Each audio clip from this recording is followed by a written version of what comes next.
ದೆಹಲಿಯ ಜಂತರ್ ಮಂತರ್ನಲ್ಲಿ ನಡೆಯುತ್ತಿದ್ದ ಪ್ರತಿಭಟನೆಗೆ ಬೆಂಬಲ ಸೂಚಿಸಿ ಕಳೆದ ಹಲವು ದಿನಗಳಿಂದ ಬೆಂಗಳೂರಿನಲ್ಲಿಯೂ ವಿದ್ಯಾರ್ಥಿಗಳು ಹಾಗೂ ಯುವಜನ ನಿರಂತರವಾಗಿ ಪ್ರತಿಭಟನೆ ಮಾಡುತ್ತಿದ್ದರು.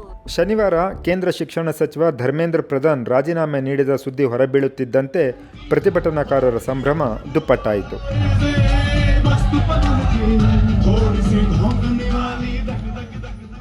ಸತತ 6 ದಿನಗಳ ಕಾಲ ಬೆಂಗಳೂರಿನ ಫ್ರೀಡಂ ಪಾರ್ಕ್ನಲ್ಲಿ ನೂರಾರು ವಿದ್ಯಾರ್ಥಿಗಳು ದೆಹಲಿಯ ಜಂತರ್ ಮಂತರ್ನಲ್ಲಿ ಏನು ಪ್ರೊಟೆಸ್ಟ್ ನಡೀತಾ ಇತ್ತು ಅದರೊಂದಿಗೆ ತಮ್ಮ ಸಹಮತ ಇದೆ ಅಂತ ತೋರಿಸೋದಕ್ಕೆ ಬಂದು ಇಲ್ಲಿ ಹೋರಾಟ ಮಾಡ್ತಾಯಿದ್ರು.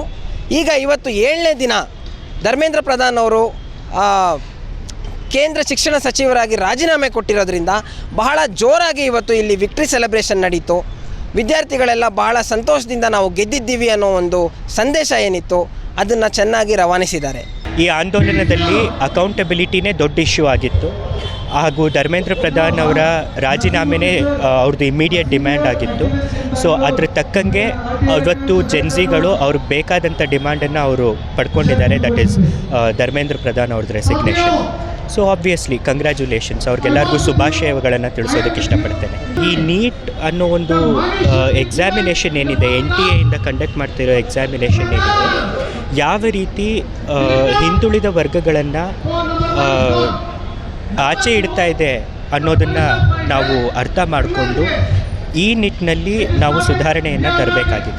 I think this is the beginning. Dharmendra Pradhan's resignation is the first step.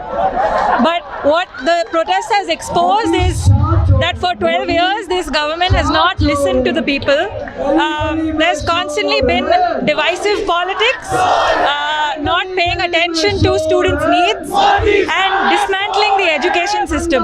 So we saw in 2015 what happened in FTII, 2016 what happened in JNU, then there was 2019 when the police attacked Jamia Millia Islamia, mass people attacked students in JNU. So the movement has come from there.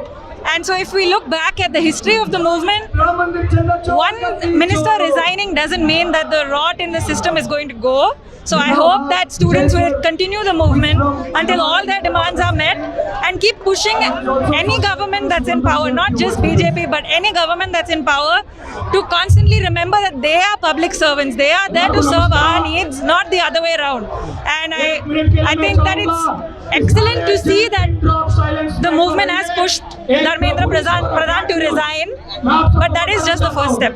Yeah, I think this is very significant because this is the first time this government has acknowledged our demands and it's the first step in the right direction.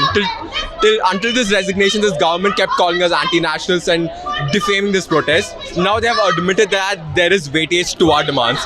So what according to you is the single biggest takeaway about this movement? I think the biggest takeaway is that once all of us are united collectively for an issue, we can make this government listen to us, because until now this government has been always avoiding our demands and always been using their own narratives. But through the power of social media and through the collective voice of youth, we can make this government listen.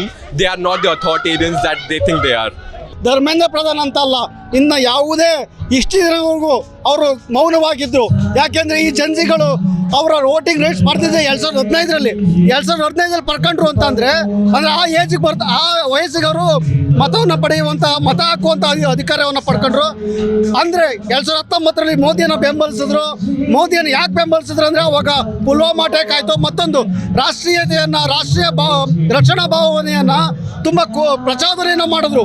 ಆ ಪ್ರಚೋದನೆಯ ಮೂಲಕ ಏನೋ ಒಳ್ಳೇದು ಮಾಡ್ತಾರೆ ಅಂತ ಗೆಲ್ಸಿದ್ರು. ಆದರೆ 24 ಬರೋದಕ್ಕೆ ಒಂದು ಪ್ರಬುದ್ಧ ಯುವ ಸಮುದಾಯವಾಗಿ ಬೆಳೆದಿದೆ. ಇವರನ್ನು ಸೋಲಿಸೋದು ಭಾಳ ಕಷ್ಟ ಇದೆ. ಮೋದಿ ಅವರು 12 ಗಂಟೆಗಲ್ಲ 1 ಗಂಟೆಗೆ ಬಂದು ವಿಡಿಯೋ ಹಾಕಿದ್ರು ಕೂಡ ಈ ಸಮುದಾಯವನ್ನು ನೀವು ಯಾಮಾರ್ಸಕ್ಕಾಗಲ್ಲ. ಇದು ಯಾಮಾರುವಂಥ ತಲೆಮಾರಲ್ಲ. I think it's a very big step because it kind of like proves that, the youth has power. The country is not just controlled by one person. It is about the youth and for the youth, and it is for all the people. That's what our constitution says. I'm a law student and today I'm proud to be a law student that is finally for the people. So it is a big step for this movement, but there are a few more things that are left to do yet. ಸ್ವಯಂ ಪ್ರೇರಣೆಯಿಂದ ಹುಟ್ಟಿಕೊಂಡ ಒಂದು ಜನಾಂದೋಲನ ಸಾರ್ವಜನಿಕ ಚರ್ಚೆಯಲ್ಲಿಯೂ ಸರ್ಕಾರದ ನಿರ್ಧಾರಗಳ ಮೇಲೆಯೂ ಪರಿಣಾಮ ಬೀರುವಷ್ಟು ದೊಡ್ಡ ಬದಲಾವಣೆಯನ್ನು ತರಬಲ್ಲದು ಎಂಬುದನ್ನು ಈ ಹೋರಾಟ ತೋರಿಸಿಕೊಟ್ಟಿದೆ. ಭಾರತ್ ಮಾತಾ ಕೀ, ಹಿಂದುಸ್ತಾನ್ ಜಿಂದಾಬಾದ್.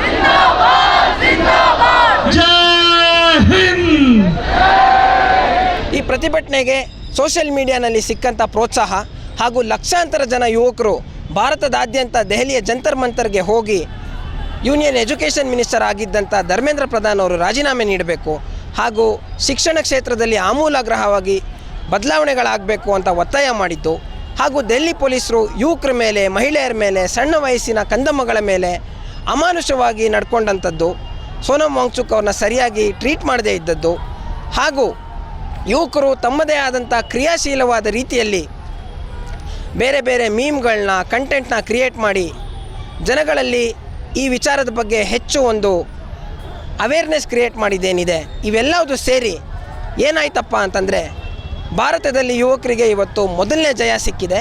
ಆದರೆ ಅನೇಕ ಯುವಕರು ಹೇಳ್ತಾ ಇದ್ದಾರೆ ಇದು ಕೊನೆಯಲ್ಲ, ಇದು ಮೊದಲಷ್ಟೇ. ಯಾವುದೇ ಸರ್ಕಾರ ಇರ್ಬೋದು, ಯಾವುದೇ ಸಿಸ್ಟಮ್ ಇರ್ಬೋದು, ಅದರಲ್ಲಿ ಬಹಳ ಮುಖ್ಯವಾಗಿ ಅಕೌಂಟಬಿಲಿಟಿ ಅನ್ನೋದು ಇರಲೇಬೇಕಾಗತ್ತೆ. ಹಾಗಾಗಿ ಸರ್ಕಾರಗಳು ತಪ್ಪು ಮಾಡಿದಾಗ ನಾವು ಪ್ರಶ್ನೆ ಕೇಳ್ತೀವಿ ಅನ್ನೋ ಮಾತನ್ನು ಯುವಕರು ಹೇಳ್ಕೊಂಡು ಬಂದಿದ್ದಾರೆ. ಕ್ಯಾಮ್ರಾ ಪರ್ಸನ್ ಹರಿ ಅವ್ರ ಜೊತೆ ಸುಜಯ್ BM, ಪ್ರಜಾವಾಣಿಗೆ.